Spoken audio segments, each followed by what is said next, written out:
Welcome to Tenor Tech, where I solve the problems you didn't even know you had. You start by confirming the basics. Make sure the device is awake, plugged in if available, and any external monitors are connected. Once done, press Windows + for quick settings and locate the brightness slider. This gives immediate control. You can also open Settings, choose System, then Display to access the main controls.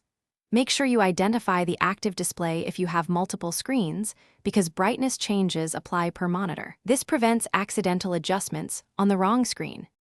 Once you can change the slider, go deeper to control how brightness behaves.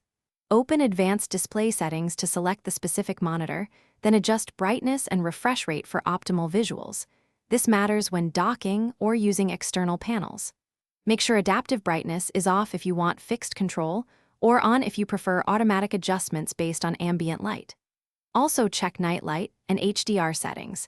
They alter perceived brightness and color, so tweak them until the display looks natural to your eyes. To finish, test your settings on both battery and plugged-in modes because Windows can apply different brightness levels.